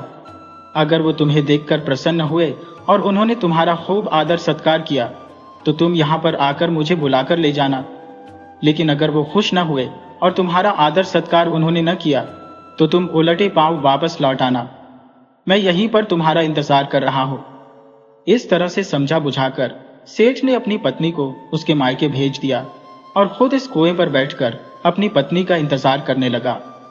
सेठानी अपने पति को गांव के कुएं पर छोड़कर अपने मायके चली गई। वहां जाकर जब वह मायके के दरवाजे पर पहुंची तो उसके भाइयों और भाभियों ने उसे देखा। उसे देखकर वे लोग सोचने लगे कि इसका पति तो अब बहुत ही कंगाल हो चुका है। आए दिन कर्जा मांगने वाले इन्हें परेशान करते रहते हैं, इसलिए ये जरूर यहाँ पर कुछ न कुछ हमसे मांगने के लिए आई होगी। सेठ की पत्नी बहुत देर तक अपने मायके के आंगन में खड़ी रही, लेकिन किसी ने भी उसका सत्कार करना तो दूर की बात, उसे बैठने के लिए भी नहीं पूछा, जैसे हवा में उड़ते पत्ते को कोई न पूछे। कुछ देर तक खड़े रहने के बाद वह वापस उस जगह पर चली गई जहां पर उसका पति बैठा हुआ उसका इंतजार कर रहा था। उसने वापस जाकर अपने पति को सारा हाल सुनाया कि मेरे भैया और भाभियों ने मुझे देखकर भी अनदेखा कर दिया। सत्कार करना तो दूर की बात है, किसी ने मुझे बैठने तक को भी नहीं कहा, इसलिए हमारा अब उस घर में जाना ठीक नहीं है। भलाई इसी में है कि हम दोनों वापस अपने घर लौट चलें। किस्मत में जो भी लिखा होगा वो देखा जाएगा। इस तरह से विचार करते हुए सेठ और सेठानी वापस अपने गांव लौट गए। जैसे ही वे लोग अपने घर पहुंचे तो सेठानी, जो कि उस समय गर्भवती थी, उसके पेट में दर्द होने लगा। सेठ ने जल्दी से दाई को बुलाया और उस रात सेठ के घर में एक बेटे ने जन्म लिया। बेटे के जन्म पर सेठ सोच रहा था कि अगर यही बालक 2-4 महीने पहले पैदा हुआ होता तो आज मैं पूरे नगर को दावत दे रहा होता, ढोल नगाड़े बज रहे होते। लेकिन समय की ऐसी मार हुई कि इसके पैदा होने पर गांव में मिठाई बांटना तो दूर की बात है, गुड़ की ढेली खरीदने के लिए भी मेरे पास पैसे नहीं है। खैर, बच्चे का जन्म हो गया। उसका नाम सोमदत्त रखा गया। बच्चे के जन्म होते ही जैसे सेठ का भाग्य जाग गया, जैसे सोई हुई किस्मत जाग उठी हो। सेठ के एक पुराने मित्र ने उसे कुछ रकम उधार दी और फिर सेठ ने छोटा मोटा व्यापार शुरू कर दिया। देखते ही देखते सेठ के दिन एक बार फिर से बदल गए और कुछ ही महीनों में वह फिर से धनवान बन गया। सेठ और सेठानी अपने बच्चे को अपने लिए भाग्यशाली समझते थे। उनका मानना था कि इस बच्चे के जन्म के बाद ही उनके दिन बदल गए हैं। वे दोनों बड़े ही प्यार से अपने बच्चे को पालने लगे। धीरे धीरे समय बीता। बच्चा जब 1 साल का हो चुका था, लेकिन अभी तक उसने कुछ बोलना शुरू नहीं किया था। यह देखकर उसके माता पिता को चिंता होने लगी। कुछ समय और बीता। बच्चा अब 7-8 साल का हो चुका था, फिर भी वह बहुत ही कम बोलता था। कुछ बोलता भी तो उसकी बात किसी को समझ में नहीं आती, जैसे कोई पहेली हो। आस पास के लोगों ने तो यह भी कहना शुरू कर दिया कि यह बच्चा मंदबुद्धि है या पागल है। सेठ ने बड़े से बड़े वैद्य और हकीमों से उसका इलाज करवाया, लेकिन कोई फायदा न हुआ। वो बच्चा बहुत ही कम बोलता और जो भी बोलता उसकी बात किसी को समझ में नहीं आती थी। अब तो सेठ अपने बेटे को लेकर बड़ा ही दुखी रहने लगा। धीरे धीरे बच्चा बड़ा हुआ। अब वह 16 साल का एक किशोर बन चुका था, लेकिन उसकी बुद्धि अभी भी छोटे बालकों वाली ही थी, जैसे बच्चा ही रहा हो। अपने बेटे की नादानियां देखकर उसे बड़ा ही गुस्सा आ जाता। एक बार तो सेठ ने गुस्से में आकर अपने बेटे की बुरी तरह से पिटाई कर दी। नतीजा ये हुआ कि नादान सोमदत्त, जिसे लोग मंदबुद्धि कहते थे, वो अपने घर से भाग गया। सेठ सेठानी ने उसे ढूंढने की बहुत कोशिश की, लेकिन वह कभी लौट कर नहीं आया। अब तो सेठ को अपने की पर पछतावा होने लगा, लेकिन अब किया भी क्या जा सकता था, जैसे बीता हुआ वक्त वापस नहीं आता। दूसरी तरफ नादान सोमदत्त, जो कि 16 साल का एक किशोर था, वो भटकते भटकते एक गांव से दूसरे गांव, एक नगर से दूसरे नगर घूमता रहा। कभी किसी से मांग कर खा लिया, किसी ने कुछ दे दिया तो पहन लिया। उसकी हालत अब बिल्कुल पागलों की तरह हो चुकी थी, जैसे कोई दिमागी रूप से बीमार हो। मैले कुचैले कपड़े, बिखरे हुए बाल। किसी को उस पर दया आ जाती तो उसे खाने के लिए दे देता। इसी तरह से कुछ समय और बीता। सोमदत्त अब 20 साल का नौजवान बन चुका था, लेकिन उसकी बुद्धि अभी भी बालकों वाली ही थी। भटकते भटकते वह विराट नगर जा पहुंचा, जहां पर राजा विराट सेन का राज्य था। राजा विराट सेन एक बहुत ही नेक दिल और भला आदमी था। राजा की अपनी कोई संतान नहीं थी और वो दरबार में हमेशा चापलूस दरबारियों से घिरा रहता था, जैसे शहद पर मक्खियां। राजा विराट सेन को भी इस बात का आभास था कि उसके दरबार में अधिकतर दरबारी चापलूस किस्म के हैं। इसलिए वो हमेशा अक्लमंद और होशियार लोगों की तलाश में रहता था, जिन्हें वो अपना मंत्री बनाकर अपनी प्रजा की भलाई के काम कर सके और उसका राज्य एक शक्तिशाली राज्य बन सके। लेकिन उसके मौजूदा दरबारी कोई खास काबिल नहीं थे। उसके दरबारी दरबार में आते, उसे तरह तरह की सलाहें देते, उसकी चापलूसी करते और बदले में खजाने से उन्हें तनख्वाह मिल जाती थी। लेकिन उन दरबारियों की सलाहों में न तो दम था और न ही वो दूरदर्शिता जो राजा विराट सेन को चाहिए थी। ये सोचकर राजा अक्सर परेशान ही रहता। एक दिन राजा विराट सेन अपने दिल को बहलाने के लिए अपने कुछ दरबारियों को साथ लेकर जंगल की सैर पर जाने का फैसला लेता है। उसे लगा कि शायद प्रकृति के बीच में जाकर उसे कोई ऐसा सुराग मिल जाए जो उसकी इस उलझन को सुलझा सके। जंगल में पहुंचकर राजा ने शिकार किया। कुछ देर जंगल की सैर की, लेकिन जब वह वापस अपने नगर लौटने के लिए चला कि तभी उसने एक बड़ा अजीब सा दृश्य देखा। एक पेड़ के नीचे एक नौजवान बैठा हुआ था। वो अपने आप से बातें कर रहा था। उसकी हालत कुछ अजीब सी लग रही थी। फटे पुराने कपड़े, बिखरे हुए बाल और गहरी सोच में डूबा हुआ उसका चेहरा। दूर से देखने में वो पागल मालूम होता था। दरअसल ये सोमदत्त था, जो कि भटकते भटकते इस राज्य में पहुंच चुका था। राजा ने जब उसे देखा तो वहीं पर रुक गया। राजा सोचने लगा कि क्या ये सचमुच पागल है या फिर ऐसा कोई बहुत ही पहुंचा हुआ आदमी जो दुनिया से कुछ अलग सोचता हो, किसी और ही दुनिया में जीता हो। अपनी जिज्ञासा को लिए हुए राजा अपने दरबारियों के साथ उस नौजवान के पास पहुंचा और उससे बातचीत करने लगा। वो आदमी पहली नजर में पागल नजर आता था, मगर उसकी बातों में एक अजीब किस्म का रहस्य था। राजा ने बड़ी ही नरमी से उससे पूछा, नौजवान, क्या तुम पागल हो जो खुद से बातें कर रहे हो? वो नौजवान मुस्कुराया और बड़े ही ठहराव से उसने जवाब दिया, पागल तो तुम हो और तुम्हारा पूरा दरबार। मैं तो सिर्फ इतना चाहता हूं कि इस जंगल को साफ करके यहां पर एक शानदार महल बनाया जाए और यहां का राजा मैं खुद बन जाऊं। राजा को महसूस हुआ कि इस नौजवान की बातों में जो विश्वास और जो गहराई है वो किसी पागल की बातों में तो नहीं हो सकती। नौजवान की ये बात सुनकर उसके दरबारी हैरान रह गए। ऐसा जवाब या तो किसी पागल का हो सकता था या फिर किसी ऐसे आदमी का जिसे किसी का डर न हो और वो बहुत ही अक्लमंद हो। राजा कुछ देर तक चुपचाप उस नौजवान को देखता रहा और फिर राजा ने अपने साथ आए हुए दरबारियों से उस आदमी के बारे में राय ली।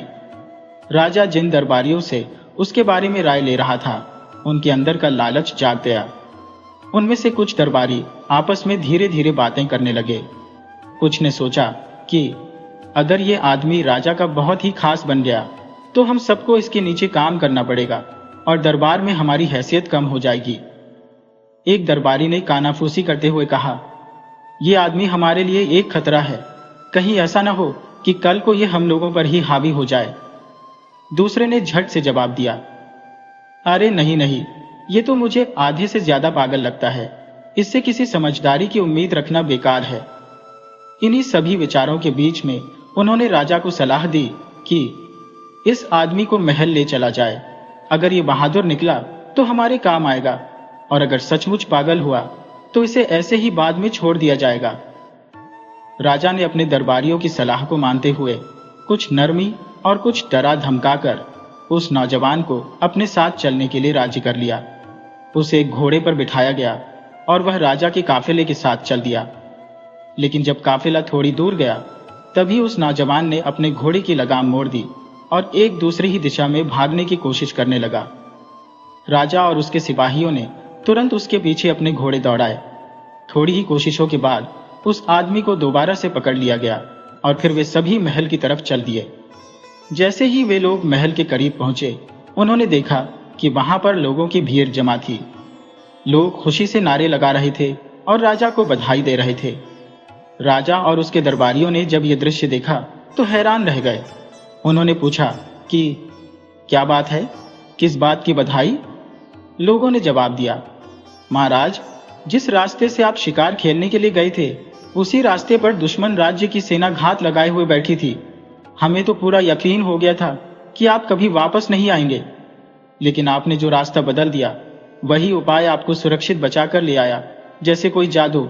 ये सुनकर राजा और उसके दरबारियों की आंखों में हैरानी और चिंता साफ साफ दिखाई दे रही थी।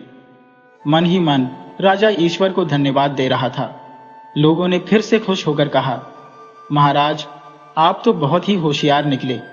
आपने जो समय रहते अपना रास्ता बदल लिया, उसी की वजह से आप सही सलामत वापस पहुंचे हैं। राजा ने कुछ देर तक चुपचाप उस पागल आदमी की तरफ देखा। उस पागल के चेहरे पर सादगी और उसकी आंखों में गहराई थी, जैसे कोई ज्ञान का सागर। ये देखकर राजा के मन में विचार आया कि ये आदमी सचमुच कोई साधारण आदमी नहीं है।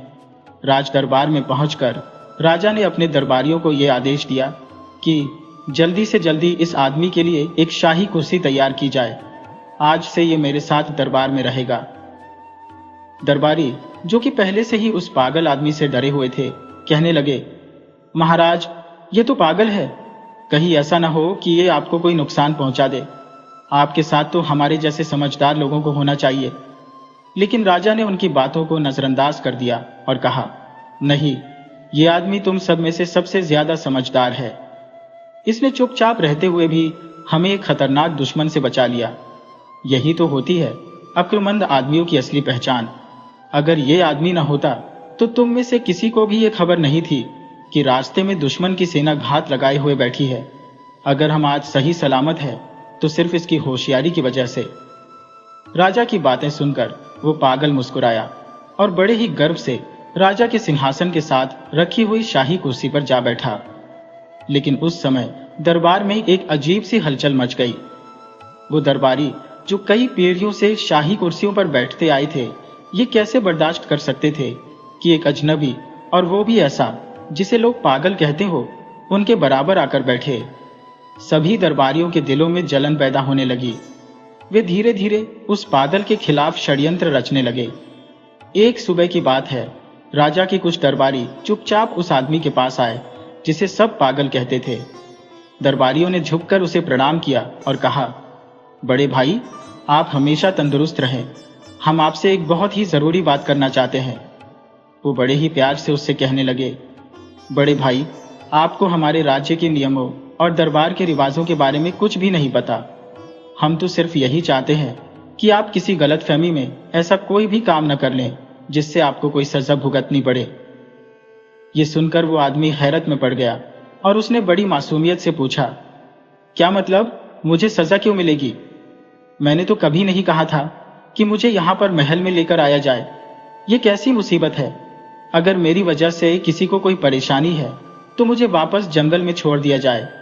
पागल की बात सुनते ही दरबारियों के चेहरे पर एक हल्की सी मुस्कुराहट आ गई। उन्हें ऐसा लगा जैसे उनकी चाल अब रंग ला रही है। वे जानते थे कि राजा के रहते हुए इस पागल को जबरदस्ती महल से नहीं निकाला जा सकता, इसलिए अब वो उसे चालाकी से बहलाने फुसलाने लगे। उनमें से एक दरबारी ने आगे बढ़कर कहा, बड़े भाई, आपको मालूम नहीं कि अगर आप हमारी बात मान लेंगे तो आपको क्या कुछ मिल सकता है? वो पागल, जो कि पहले से ही सजा की बात सुनकर डरा हुआ था, घबराकर बोला, ठीक है, बताओ क्या करना है।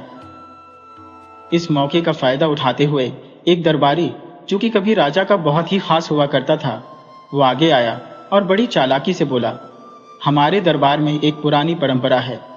दरबार तब तक शुरू नहीं होता जब तक कि कोई आदमी राजा को थप्पड़ न मार दे। वो पागल, जो कि सीधा साधा और दुनिया की चालबाजियों से बिल्कुल बेखबर था, फौरन बोला, अरे ये तो कोई बड़ी बात नहीं है, मैं तो राजा को लात भी मार सकता हूं। दरबारियों ने अपनी हंसी छुपाते हुए उसे और भी उकसाया। वे लोग कहने लगे, कल जैसे ही महाराज अपनी राजगद्दी पर बैठे, तुम जाकर उनकी गर्दन पर एक जोरदार थप्पड़ लगा देना। फिर देखना, राजा इतना खुश होगा कि तुम्हें भर भर कर इनाम देगा। उस पागल ने नादानी में उनकी बात मान ली। अगले दिन जब राजा दरबार में पहुंचा और राजा अपनी राजगद्दी पर बैठा, तो वो आदमी चुपचाप आगे बढ़ा और एक जोरदार थप्पड़ उसने राजा की गर्दन पर रसीद कर दिया। थप्पड़ इतना जोरदार था कि राजा का मुकुट जमीन से जा टकराया, जिसके नीचे से एक खतरनाक बिच्छू निकला। राजा को यह समझते देर न लगी कि अगर यह मुकुट उसके सिर पर रहता तो यह बिच्छू डंक मार के उसे मार देता और शायद यह दिन उसकी जिंदगी का आखिरी दिन होता। राजा का दिल उसी समय आभार से भर गया, जैसे कोई सागर भर जाए। उसने फौरन उस पागल आदमी को अपने सीने से लगा लिया और दरबार में ये घोषणा करते हुए कहा, मेरे सभी सम्मानित दरबारियों, ये अकेला आदमी है जो मुझसे सच्चा प्यार करता है। अगर इसने मुझे थप्पड़ न मारा होता तो शायद आज मैं जिंदा न होता। राजा ने उस आदमी के लिए एक शानदार दावत का प्रबंध किया और इनाम में उसे एक बहुत ही आलीशान महल भी दे दिया। अब वो आदमी पागल नहीं था, बल्कि उस राज्य का सबसे सम्मानित आदमी बन चुका था, जिसे खुद उस परमपिता परमेश्वर ने यह मौका दिया था। दरबारी, जो कि पहले से ही उस आदमी से नफरत करते थे, वो अब पहले से भी ज्यादा बेचैन रहने लगे थे। उनके दिलों में यह डर बैठ गया था कि अगर यही सिलसिला चलता रहा तो ये पागल एक एक करके उन सभी को दरबार से निकलवा देगा। इसलिए वे लोग आपस में कहने लगे, अरे भाई, ये आदमी तो बड़ी ही तेजी से ऊपर जा रहा है, हमें कुछ करना ही पड़ेगा, वरना इस दरबार में हमारा कोई सम्मान नहीं रह जाएगा। दूसरी तरफ वो आधा पागल, जिसे रहने के लिए एक आलीशान महल मिल चुका था, दिल ही दिल में सोच रहा था कि ये दरबारी लोग कितने अच्छे और कितने सच्चे हैं। देखो तो, इन्होंने मुझे कितनी अच्छी सलाह दी कि मेरी किस्मत ही पलट गई। अब उसे पूरा विश्वास हो गया था कि ये लोग जो भी उससे कहेंगे उसी में उसकी भलाई है। दरबारी एक बार फिर से आपस में सलाह करके उस आदमी के महल में पहुंचे। वे सभी अंदर ही अंदर से जल रहे थे, लेकिन उनके चेहरे पर एक झूठी मुस्कुराहट थी। उनमें से एक दरबारी ने बड़ी ही नरमी से बात शुरू की और कहा, भाई साहब, आपको हमारी कल वाली तरकीब कैसी लगी? सोचो, अगर आप राजा को थप्पड़ न मारते तो राजा को आप पर शक भी हो सकता था। वो पागल, जो कि आराम से उस महल में दिन गुजार रहा था, कहने लगा, हाँ, आप सभी तो बहुत ही नेक लोग हो। आपके बताए हुए उपाय ने तो मेरी किस्मत ही बदल दी। दरबारी तो ऐसे ही मौके की तलाश में थे और उन्होंने अपना अगला जाल बिछा दिया। उन्होंने फिर से एक नई बात छेड़ दी। वो बोले, अब एक छोटी सी तरकीब और सुनो। जब सुबह राज दरबार लगे और राजा अपने सिंहासन पर बैठने लगे तो तुम फौरन जाकर उसके सिंहासन को पीछे से खींच लेना। देखना, ये काम करते ही तुम्हें इनाम में आधा राज्य मिल जाएगा।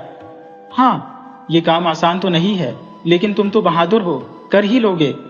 पागल तुरंत बोला, एक क्या, मैं तो दो दो सिंहासन भी खींच सकता हूं। दरबारियों ने उसे फिर से झूठी शाबाशी दी और वहां से चले गए। अगले दिन जब राज दरबार सजा, जैसे ही राजा अपने सिंहासन पर बैठने वाला था, पागल ने मौका देखकर सिंहासन पीछे से खींच लिया। मगर राजा, जो कि हर मौके पर चौकन्ना रहता था, उसने सिंहासन के रगड़ने की आवाज सुनकर अपने आप को संभालते हुए गिरने से बचा लिया।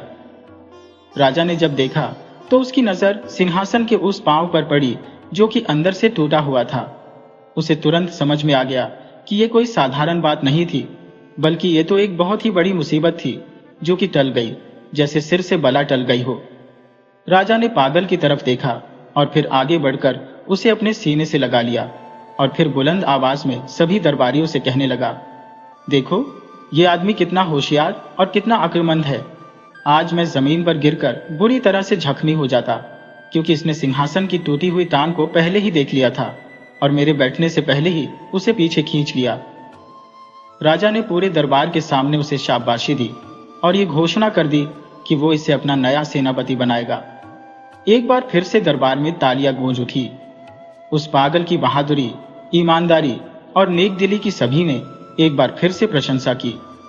ये देखकर वो मक्कार दरबारी अपना सिर पकड़कर बैठ गए। वो हर बार उस आदमी को गिराने की कोशिश करते, मगर होता ये कि उसकी इज्जत और भी बढ़ जाती। अब वो परेशान और हताश होकर एक दूसरे से कहने लगे, अरे भाई, ये कैसी मुसीबत है। हमारी तो इच्छा थी कि उसे सजा मिले और राजा उससे नाराज हो जाए और आखिरकार उसे फांसी की सजा तो मिलनी ही चाहिए थी, मगर हर बार ये आदमी बाजी मार ले जाता है। जब उन दरबारियों ने यह महसूस किया कि मामला उनके हाथ से निकलता जा रहा है, तो उन लोगों ने एक बहुत ही खतरनाक षड्यंत्र रच डाला। ऐसा षड्यंत्र जो पूरे राज्य को हिला सकता था। उन्होंने ये तय कर लिया कि पड़ोसी राज्य के दुश्मन राजा से खुफिया तरीके से मुलाकात की जाएगी। उनकी योजना ये थी कि पड़ोसी देश के दुश्मन राजा को युद्ध के लिए उकसाया जाएगा और उससे ये वादा किया जाएगा कि वो दरबारी भी महल के भीतर से विद्रोह कर देंगे, जिससे कि दुश्मन राजा का काम बहुत ही आसान हो जाएगा। लेकिन एक शर्त यह है कि हमारी तरफ से सिर्फ एक ही आदमी को मारना है, और वो हमारे सेनापति को, यानी कि उस पागल आदमी को जिसे वह हर बार गिराने की असफल कोशिश कर चुके थे। ये संदेशा बड़े ही खुफिया तरीके से पड़ोसी राजा को भिजवा दिया गया।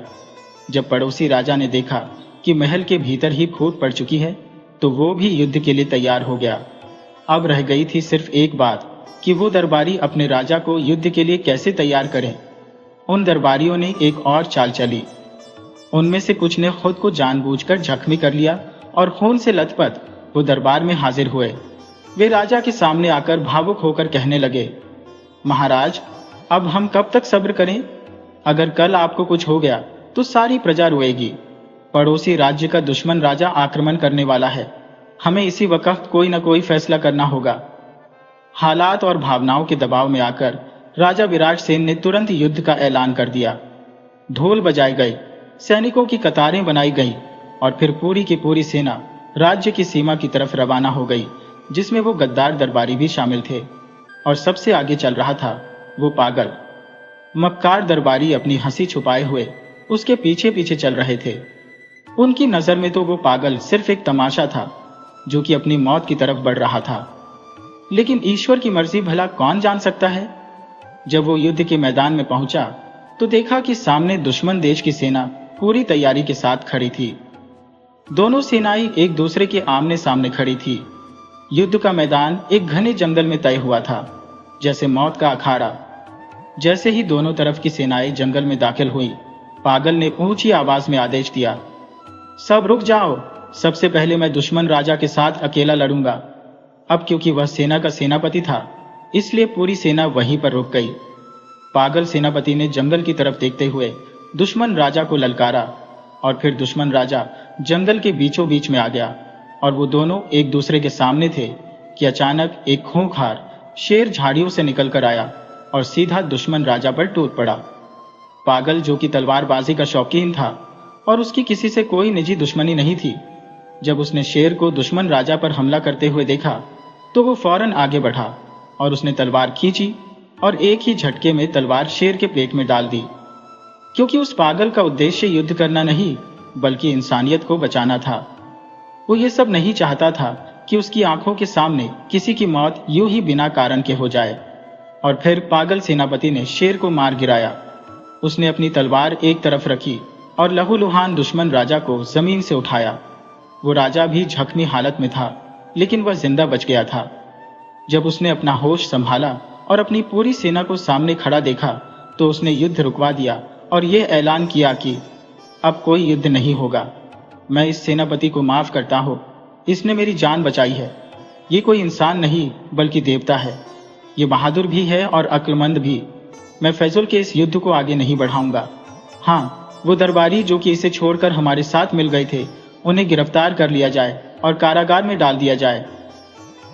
ये सुनते ही पागल सेनापति ने अपनी तलवार खींच ली और गरज कर कहा, खबरदार, अगर किसी ने मेरे एक भी आदमी को हाथ लगाया तो मैं अपनी जान की बाजी लगा दूंगा। उसकी ऐसी वफादारी देखकर दुश्मन राजा भी हैरान था। वो दिल में कहने लगा, ये कैसा कमाल का आदमी है, दुश्मनों को बचाता है और खुद को भुला देता है। अब तो उस पागल की बहादुरी और ईमानदारी के चर्चे पूरे राज्य में होने लगे। उसकी मासूमियत, वफादारी और बहादुरी ने लोगों के दिलों को जीत लिया था। जब वह महल में वापस आया तो उसका पूरे जोरों शोरों के साथ स्वागत किया गया। अब तो वह राजा का सबसे खास आदमी बन चुका था। ये सब देखकर मक्कार दरबारी, जो कि पहले से ही अंदर से जल रहे थे, उन्होंने कसम खा ली कि जैसा भी हो इस पागल को खत्म करके ही रहेंगे। इस घटना के बाद दोनों राज्य अब मित्र बन चुके थे। पहले की दुश्मनी अब दोस्ती में बदल चुकी थी, मगर गद्दार दरबारियों ने अभी तक हार नहीं मानी थी। वे फिर से एक षड्यंत्र रचने लगे। आपस में कहने लगे, अगर इस पागल को न रोका गया तो एक दिन यह हम सभी को अपना गुलाम बना लेगा। इसे खत्म करना बहुत जरूरी है।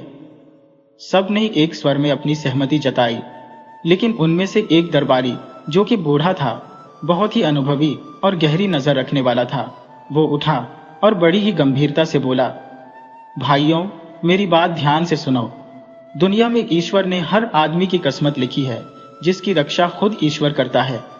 उसका कोई भी कुछ नहीं बिगाड़ सकता। अगर तुम लोग उसे मार भी दोगे तो उसकी इज्जत और भी बढ़ जाएगी।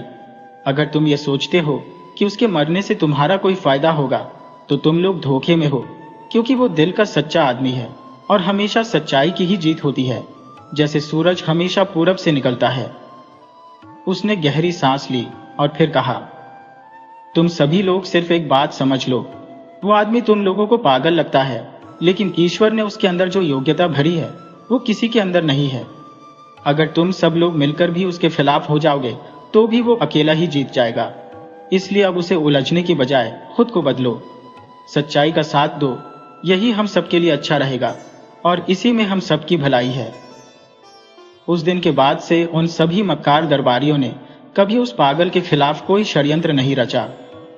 कुछ दिनों के बाद राजा ने अपने उस पागल सेनापति से उसके परिवार के बारे में पूछा तो उसने बताया कि मेरा नाम सोमदत्त है और मेरे पिता एक व्यापारी है। और फिर राजा ने अपने एक दूत को भेजकर उसके माता पिता को भी महल में बुलवा लिया। राजा सोमदत्त से इतना प्रभावित था कि उसने सोमदत्त को अपना उत्तराधिकारी घोषित कर दिया और इस तरह से पागल सोमदत्त अब महल में अपने माता पिता के साथ एक आराम की जिंदगी गुजारने लगा। उसके पिता को भी गर्व था कि अपने जिस बेटे को वो पागल, नासमझ और मंदबुद्धि समझता था, असल में वह एक सच्चा, ईमानदार और नेक दिल इंसान था।